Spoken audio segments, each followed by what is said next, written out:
Em 2021, um lote de correspondências escritas por exilados foi entregue a um jornalista e nunca chegaram aos destinatários originais, e entre eles, Rubens Paiva. A gente vai entender essa história agora com Pedro Zambarda no plantão do Meteor. Vamos lá.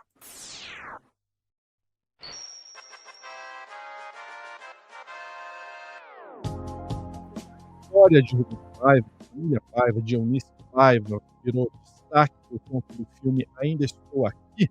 Eu vou chamar o Pedro Zambardo aqui para contar alguns desdobramentos. Porque, graças a uma história que volta a reverberar por um filme que ganhou tanto destaque no mundo todo, a gente consegue contar outras histórias do que foi o nosso passado, né, Pedro?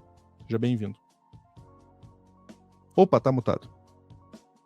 Lúcio, a gente reconstrói um quebra-cabeças, né? Vocês estão me ouvindo bem, gente? Eu troquei Agora algumas sim. coisas aqui do equipamento, mas acho que tá tudo tranquilo, né?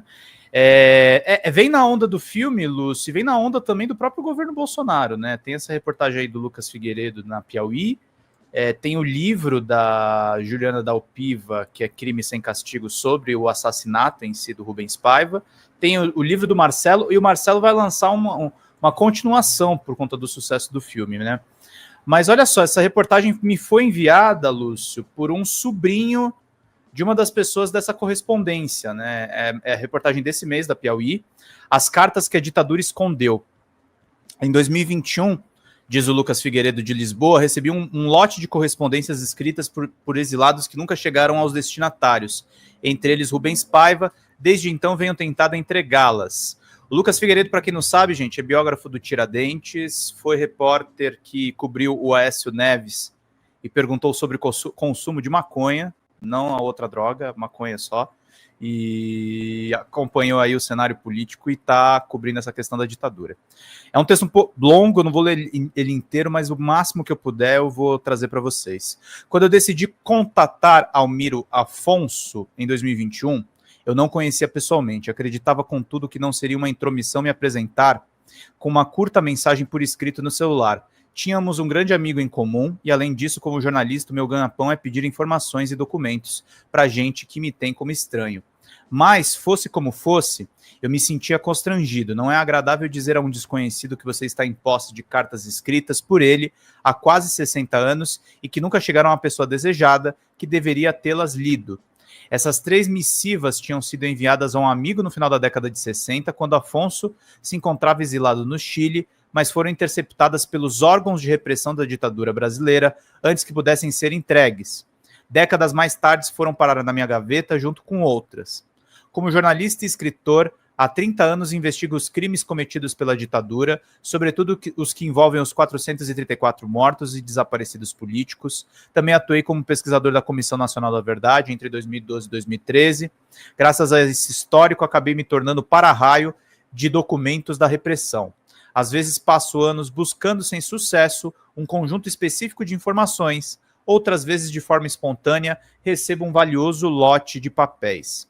Foi assim que na pandemia, em circunstâncias que devo omitir em respeito ao sigilo de fonte, chegou até mim uma dezena de cartas escritas por exilados brasileiros na década de 1960, interceptadas pelos militares, com selos e carimbos dos correios estrangeiros, países como Chile, Uruguai, Alemanha Ocidental e Estados Unidos. Os envelopes amarelados pelo tempo estavam todos violados, a maioria deles com rasgos grosseiros nas laterais. No interior dos invólucros, as cartas estavam preservadas. Li-as todas, a primeira coisa que notei foram as semelhanças entre elas. Quase sempre, os exilados descreviam como andava a vida longe do Brasil, contavam fatos triviais, os perrengues, as descobertas, diziam sentir saudades de casa e pediam informações sobre parentes e amigos. Vez por outra, um comentário sobre a situação política ou a repressão, mas nada que pudesse ser classificado como uma atitude atentatória ao regime militar. Cartas típicas de expatriados. Concluí que não havia nada a fazer senão entregá-las aos destinatários ou, se necessário, aos remetentes. Não era, contudo, tarefa simples, salvo exceções, os exilados, sabendo que provavelmente estavam sendo monitorados pelos serviços de inteligência, redigiam cartas sem citar nomes completos, inclusive os seus, e omitiam os próprios endereços. Havia uma outra dificuldade, isso eu descobri depois, em alguns casos os destinatários formais das cartas eram apenas intermediários, pessoas que supunha não estarem na mira do regime e, por isso, poderiam entregar as cartas sem correr perigo. Os verdadeiros destinatários foram identificados no corpo do texto, apenas com os prenomes, os nomes no caso, né? Eduardo Moacir, Haroldo, Cantídio, Rubens e etc. Rubens quem, né? Rubens Paiva. Cruzando esses prenomes com as cidades e outras informações, consegui, na maioria das cartas, identificar uns e outros. O primeiro lote decifrado tinha como remetente Almiro Afonso e como destinatário Catídio Salvador Filardi. O primeiro vivia em Santiago quando escreveu as mensagens, o segundo em São Paulo, quando enfim desvendei o enigma, Filardi já havia morrido e Afonso estava vivo. Diferentemente do que eu temia, meu primeiro contato com Afonso transcorreu sem sinal de estranhamento, tensão ou angústia. Ele não pareceu considerar aquilo uma invasão à sua privacidade. Depois de uma breve troca de mensagens, combinamos um encontro em São Paulo, numa tarde chuvosa de dezembro de 21. Esse aqui é o Afonso, tá, gente? Almiro Afonso, de 2022, ex-ministro que foi um dos articuladores da Carta aos Brasileiros, lida em 11 de agosto de 77. Afonso me recebeu em seu apartamento no Alto de Pinheiros, onde morava sozinho, aos 92 anos de idade. Era um imóvel alugado, confortável, mas modesto, o que, conhecendo o currículo do morador, me causou alguma surpresa. Afonso foi deputado federal por 3 mandatos, ministro do Trabalho do governo João Goulart, secretário estadual de São Paulo nos anos 80, quando teve sob sua alçada a construção do metrô da capital, e vice-governador do estado, de 87 a 90, cargo o qual renunciou devido a divergências com o exuberante governador, o então governador Orestes Quércia. Sorridente, Afonso me conduziu a uma pequena mesa redonda na copa, onde serviu café e água de coco, sugeriu que tirássemos as máscaras respiratórias, o que fizemos àquela altura. Ambos estávamos vacinados com mais de uma dose contra a Covid, conversamos por 2h30, sem entrar no assunto das cartas. Meu interlocutor, apesar da idade, falava com voz grossa e impostada, como se discursasse numa tribuna. Encerrava os longos raciocínios com uma risada aguda, infantil, que me fez lembrar Zacarias, o personagem do programa Trapalhões. Afonso tinha 34 anos quando foi tragado pelo Torvelino da ditadura, como deputado federal pelo Partido Trabalhista Brasileiro, PTB do Amazonas, esteve na linha de frente da resistência contra o golpe. Em 1º de abril de 64, quando os tanques do exército estavam nas ruas, acompanhou João Goulart até a escada do avião, que o levaria o presidente de Brasília a Porto Alegre, depois voltou para o Congresso, onde deu sequência a seus pronunciamentos incandescentes contra os golpistas. 8 dias depois, Afonso viu seu nome na primeira lista de parlamentares caçados pela ditadura. Apeado do mandato e tornado inelegível por 10 anos, temeu ser preso pelos militares, talvez morto. Buscou refúgio na embaixada da antiga Iugoslávia e de lá, protegido por um salvo-conduto, rumou para Belgrado. Deixou no Brasil a mulher Lígia e os 4 filhos menores de idade, entre eles um recém-nascido. Pulando de país em país, Afonso ficou desempregado por 1 ano e meio, vivendo em privações. No Chile, por fim, arranjou uma vaga na Organização Internacional do Trabalho, a OIT, conseguiu se aprumar e trouxe a família para perto de si. Durante 12 anos, sem autorização para retornar ao Brasil, zanzou a contragosto por outros 4 países, Iugoslávia, Uruguai, Peru e Argentina, nunca perdeu contato com os amigos mais próximos, como o compadre Cantídio Salvador Filardi, é um companheiro de longa data com quem conviveu na Iugoslávia, e Rubens Paiva. Quando completava 7 anos de degredo, Afonso esboçou uma tentativa de voltar ao Brasil, incentivado por Rubens Paiva, que havia deixado Belgrado e se restabelecido no Rio de Janeiro. O colega, também deputado caçado pelo PTB, convenceu Afonso de que a ditadura, embora sólida, começava a distensionar a repressão. Afonso deu entrada na papelada necessária para sua repatriação no consulado brasileiro em Santiago. Ao notar que o processo se arrastava inexplicavelmente, resolveu telefonar para a casa de Paiva, no Rio de Janeiro, a fim de pedir que o amigo interviesse a seu favor no Itamaraty. Um homem atendeu o telefonema e disse que Paiva não estava e que não tinha hora para voltar. Você entendeu, Lúcio? Já tinham matado ele. Não tinha hora para voltar. Afonso tentou outras 2 vezes, em horários diferentes, mas ouviu a mesma desculpa. Desconfiado, ligou para o irmão que morava no Brasil. Foi quando soube, numa conversa velada, o que havia se passado. Rubens Paiva, disse o irmão, estava no hospital em estado grave. fala codificada para dizer que ele já estava morto. Eunice e uma das filhas, Eliana, de 15 anos, também estavam hospitalizadas. Encontravam-se, na verdade, presas e submetidas a interrogatórios no DOI-CODE. Torturas, provavelmente. Afonso, aterrorizado, desistiu de voltar para o Brasil. Essa parte, inclusive, a gente viu no filme, né? A gente viu Eunice e a filha lá. Essa é outra parte da história, entendeu? Os caras que estavam tentando entrar em contato, e ele foi morto por conta disso. Ele estava ajudando os caras que foram exilados. Que fizeram resistência, inclusive, ao golpe. Anos mais tarde, o ex-ministro descobriu que justamente uma carta sua, apreendida por militares no aeroporto do Galeão, no Rio, fora usada como pretexto para o sequestro, prisão e assassinato de Paiva em janeiro de 71. A correspondência foi encontrada em posse de duas mulheres, Cecília de Barros Correia Viveiros de Castro e Marilene da Lima Corona, que voltaram do exterior trazendo consigo mensagens de exilados do Chile. Naquele mesmo dia, 6 agentes ostensivamente armados invadiram a casa de Paiva na Avenida Delfim Moreira, no Leblon, e conduziram o ex-deputado para o quartel da 3ª Zona Aérea, próximo ao aeroporto Santos Dumont. Paiva foi espancado e pouco depois enviado ao DOI-CODE no 1º Exército, na rua Barão de Mesquita, na Tijuca. Ali morreu sob tortura aos 41 anos. Seu corpo nunca foi devolvido à família. Passado 40 anos da redemocratização, Exército e Aeronáutica ainda negam a autoria do crime.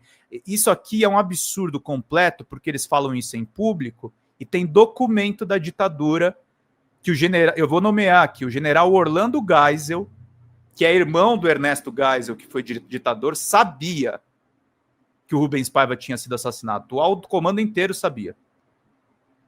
Não tinha chance de não saber o que aconteceu. Eles não contam o que aconteceu.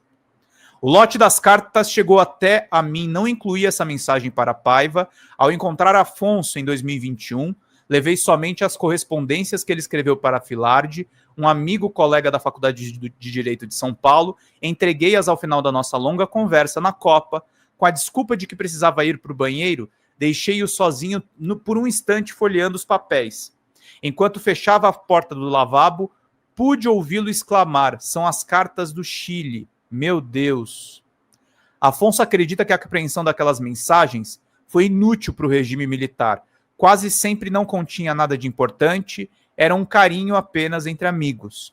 Tanto é assim que, quando retornou do exílio em 76, passou a conviver novamente com Filardi. Nenhum dos dois percebeu os lapsos de comunicação causados pela interceptação das cartas. O colega contratou para seu escritório de advocacia, mas por pouco tempo. Afonso voltou para a atividade política. Em 77, ele ajudou na elaboração da Carta aos Brasileiros, que reuniu figurões do mundo jurídico em uma denúncia pública à ditadura. Em 2022, pandemia, esse Afonso aí, que é a fonte do Lucas, assinou e apoiou publicamente a Carta aos Brasileiros e às Brasileiras em defesa do Estado Democrático de Direito, uma reação à escalada autoritária de Jair Bolsonaro. Um dos militares acusados de matar o Rubens Paiva foi assessor, a família dele foi assessora do Bolsonaro, tá? Por isso que ele foi lá no busto cuspir. O Bolsonaro nunca gostou do Rubens Paiva. Nunca gostou. Tem ligação direta. Filardi também figurava como destinatário em outras correspondências sob minha guarda. Ele fazia parte de um grupo a quem outro professor brasileiro chamado Norman Maurice Potter. Esse Norman Maurice Potter é tio do Fábio Potter, que me mandou essa matéria. Ele falou: eu queria que você lesse essa matéria que é sobre o meu tio. São sobreviventes da ditadura. Remetia correspondências coletivas no exílio. Assim como Rubens Paiva e Almino Afonso, Potter não era um ativista radical que ameaçava a ditadura quando foi obrigado a se exilar. Seu único pecado foi fundar uma escola de ensino superior. No final dos anos 50, Potter, filho de pai britânico, era um jovem professor de inglês em um colégio de José Bonifácio, pequeno município no noroeste de São Paulo. Um dia foi convidado a se juntar a um grupo encarregado de fundar a Faculdade de Filosofia, Ciências e Letras, a FAF, vizinha de São José do Rio Preto. Como a cidade crescia rapidamente, fazendeiros e empresários do locais vinham pressionando o governo estadual a criar uma universidade onde os seus filhos pudessem estudar. Potter e seus colegas, a maioria oriundos da Universidade de São Paulo, começaram do zero. Coube a ele, além de planejar o curso de língua e língua inglesas, organizar o desengraçado conjunto de prédios dos 3 andares da FAF, definindo onde ficariam as salas de aula, os escritórios administrativos e a biblioteca. A faculdade foi inaugurada em 57, empolgados pela experiência fundadora, Potter e outros professores quiseram romper com a sisudez do ensino tradicional. Em vez de terno e gravata para os alunos e vestido social para as alunas, estabeleceram roupas casuais, chinelo de dedo ou mesmo pés descalços. O professor não precisava ser tratado pelo sobrenome ou por Vossa Excelência. Potter era apenas Norman. Um cão de raça pastor alemão batizado de Ringo foi adotado pelo corpo docente. Em sala de aula falava-se de injustiça social e os alunos eram instigados ao debate. Foi um choque para a conservadora São José do Rio Preto e as primeiras resistências surgiram na própria faculdade, mais especificamente do Departamento de História Natural, dominado pelos professores nascidos na região. A disputa transcorreu normalmente, como é comum na academia, até que veio o golpe de 64. A faculdade, como tantas no país, sofreu intervenção e um juiz de direito assumiu a reitoria. Foi quando um manifesto assinado por alguns professores denunciou as atividades ilegais praticadas na faculdade. A imputação era vaga e sem qualquer prova, reclamava a preservação da moral e dos bons costumes, dos nossos moços e dos nossos filhos, em nome de um sistema democrático que defendesse com firmeza e intransigência a liberdade, a fé cristã e os anseios do povo brasileiro. O manifesto solicitava a instauração de um rigoroso inquérito para apurar a responsabilidade. Não demorou para que Potter e seus colegas virassem alvo da repressão.